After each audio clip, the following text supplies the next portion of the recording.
அனைவருக்கும் வணக்கம். இது வலம்புரி மயான காளியினுடைய அற்புதமான காலச்சக்கரம். நான் உங்கள் மலையாள மாந்திரிகர் என் சந்திரகுமார். இந்த காணொலியில நம்ம என்ன பார்க்க போறோம்னா, ஒரு இடத்துக்கு போறோம், நமக்கு மதிப்பு மரியாதை இல்லை. ஒரு தொழில் செய்கிறோம், வளர்ச்சி இல்லை. வீட்டில் பணம் காசு தங்கலை, நிம்மதி இல்லை, குழப்பமாகவே இருக்கு. ஒரு இடத்துக்கு இன்னைக்கு போகணும் அப்படின்னு அப்புறம் நாளைக்கு பார்த்துக்குமே அப்படின்னு ஒரு மந்தமான நிலை. ஒரு கையெழுத்து ஆகணும், இல்லை ஒரு இடம் முடிக்கணும், ஒரு கல்யாணம் முடிக்கணும், ஒரு குழந்தை பிறக்கணும், ஒரு வெளிநாடு யோகம், ஒரு லாட்டரி யோகம்,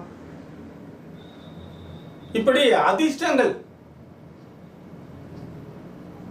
இதுக்கு என்ன செய்யலாம்? நரிக்குறவர்கள் இருக்காங்க இல்லையா, அவங்க கிட்ட தான் இல்லை, ஆனால் அவங்க கிட்ட வாங்குறது கொஞ்சம் ஒரிஜினலா. அவங்க அந்த செடியோட வச்சிருப்பாங்க. சில கோயில் திருவிழாக்கள், திருவண்ணாமலை கிரிவலம், பெரிய பெரிய சுற்றுலா தலங்கள், அந்த மாதிரி இடங்களிலெல்லாம் அவங்க அதை வச்சிருப்பாங்க. வெள்ளை குண்டுமணின்னு சொல்லி கேட்டீங்கன்னா கிடைக்கும். குண்டுமணியில 12 வகை இருக்கு. அதுல வெள்ளை குண்டுமணி ரொம்ப சக்தி வாய்ந்தது. பச்சை, சேப்பு, நீலம், கருப்பு, வெள்ளை, மஞ்சள், 12 ராசிக்கு 12 வகையான குண்டுமணிகள் இருக்கு. சில பேருக்கு இந்த கருப்பு சேப்பு தான் தெரியும். அந்த வெள்ளை குண்டுமணியை வாங்கிக்கிட்டு ஒரு மண் சட்டியில மணல், சாணி எல்லாம் போட்டு பிசைஞ்சு தண்ணி தெளிச்சு இந்த விதையை போட்டு முளைக்க வச்சு, ஒரு 10 விதை போட்டீங்கன்னா 2-3 செடி முளைச்சி வரும். ஒரு 11 நாள் 12 நாள் ஆன செடியை நகம்படாம அந்த மேலே பிடுங்கி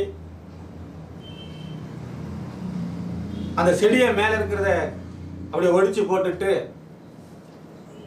தங்க தாயத்தில் அடைக்கிறது நல்லது, முடியலைன்னா வெள்ளி தாயத்து, அந்த வேரை உள்ள வச்சு அது கூட அத்தரு, புணுக்கு, செவ்வாது, அரகஜா, குங்குமம், கோரோஜனங்கிற பொருள்களை எல்லாம் ஒன்றா சேர்த்து ஒரு மை மாதிரி குழப்பி ரெடி பண்ணி அது கூட தாயத்துக்குள்ளே உள்ளே வச்சு நல்லா திணிச்சு மேலே வச்சு மூடி தண்ணி போகாத அளவுக்கு லாக் பண்ணி, ஒரு வாழை இலைகளை அந்த தாயத்தை வச்சு அது மேலே செவ்வரளி பூ, பன்னீர் ரோஜாவினுடைய இதழ்கள் எல்லாம் வச்சு,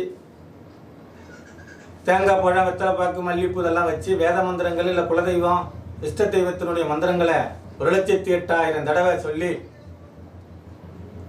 ஒரு 21 நாள் கழிச்சு அந்த தாயத்தை எடுத்து சிவப்பு கலர் கயிறில் வலது கையில் கட்டும் பட்சத்தில் இப்படி நீட்டி பேசினீங்கன்னா போதும், கட்டுக்குள்ள எப்பேர் பெற்றவங்களையும் கட்டுப்படுத்தலாம்.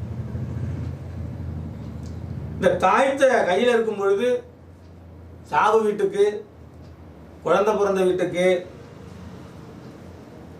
பெண்கள் பூத்த வீட்டுக்கு, வயசுக்கு வந்துட்டாங்கன்னு சொல்றாங்கல்ல அந்த மாதிரி வீட்டுக்கு, சாவு வீட்டுக்கு, இந்த மாதிரி இடங்களுக்கெல்லாம் போகக்கூடாது. மெயினாக ஆஸ்பத்திரிக்கெல்லாம் போகக்கூடாது. டெலிவரி ஆகிற ஆஸ்பத்திரிக்கு அது தீட்டுக்கு அதோட பவர் போயிடும். தாம்பத்திய வாழ்க்கை, தண்ணி அடிக்கிறதெல்லாம் இருக்கக்கூடாது, ரொம்ப சக்தி வாய்ந்தது. அந்த மாதிரி நேரங்களில் அதை கலட்டி வச்சிடணும் சாமி படத்துக்கு முன்னாடி. அப்புறம் நமக்கு தேவைங்கிற பட்சத்தில் எடுத்து கையில் கட்டிக்கலாம். அப்படி மறந்துட்டு நான் போயிட்டேன் அப்படின்னா நீங்கள் அதை ஒரு நாளைக்கு கோமியத்தில் ஊற போட்டு திரும்ப எடுத்து கட்டணும். நீங்கள் ரெடி பண்ணி செஞ்சுக்கிட்டீங்கன்னா மிகப்பெரிய அளவில் முன்னேற்றத்தை காணலாம். உங்களால் தயார் செய்ய முடியலை அப்படின்னா நம்ம மற்றருக்கு நீங்கள் வாங்கிக்கலாம். இல்லை குண்டுமணி வேறுனுடைய தாய்த்து உங்களுக்கு ரெடி பண்ணி 21 நாள் பூஜையில் வச்சு அதை செஞ்சு கொடுக்குறோம், வாங்கிக்கலாம்.